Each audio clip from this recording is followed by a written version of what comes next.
Yo'q, nima ketdi? Mayli, ishga yo'q, bo'ladi. Xo'p bo'ladi.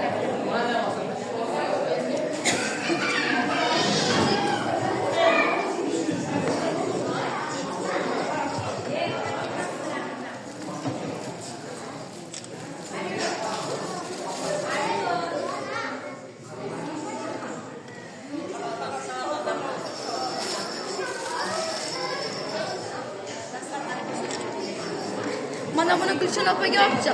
Bularning farzandlari ko'p. Balkim non yetmayotgandir. Shart yo'q. Nega? Ularning farzandlari ko'p. Non yetmayotgandir. Mayli,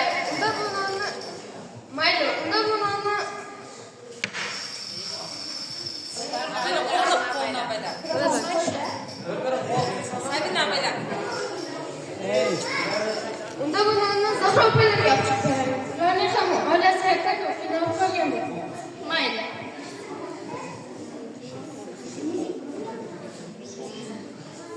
Bilasizmi, opam katta bo'lsam doktor bo'lmoqchiman. Nega?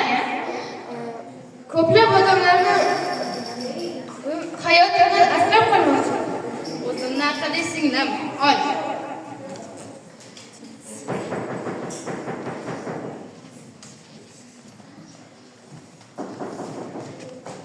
Assalomu alaykum. Opa, xat keldi. Xat kelibdimi?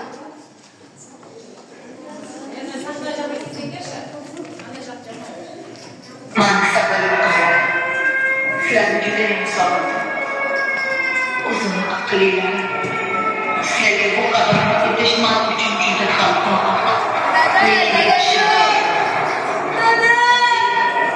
Jang maydonidagi